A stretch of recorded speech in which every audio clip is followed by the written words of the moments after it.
محمد بن احمد مالکی قرطبی رحمۃ اللہ تعالی علیہ نقل کرتے ہیں کہ حضرت سیدنا حسن بصری کی بارگاہ میں ایک عورت آئی اور کہنے لگی کہ حضور میری جوان بیٹی کا انتقال ہو گیا ہے اور کوئی طریقہ ارشاد فرمائے میں اسے خواب میں دیکھ لوں۔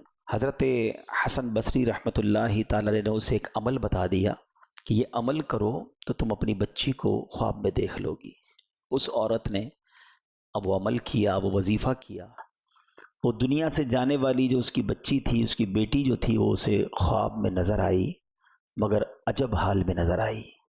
اس نے دیکھا کہ اس کے بدن پر تار کول کا لباس ہے، یعنی ڈامر کا لباس ہے، گردن میں زنجیر ہے اور پاؤں میں بیڑیاں ہیں، یعنی وہ اس کو عذاب ہو رہا تھا۔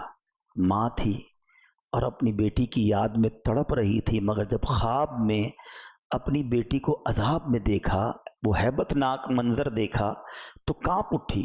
دوسرے دن سیدنا حسن بصری رحمۃ اللہ تعالی کو خواب سنایا کہ حضور میری بیٹی تو اس حال میں ہے۔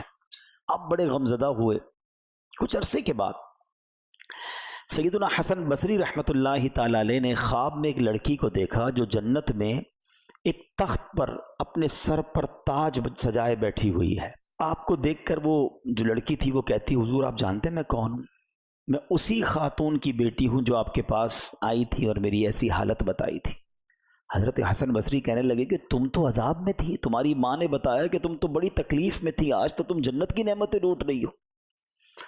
تو وہ لڑکی نے جو جواب دیا ذرا غور سے سنیے گا۔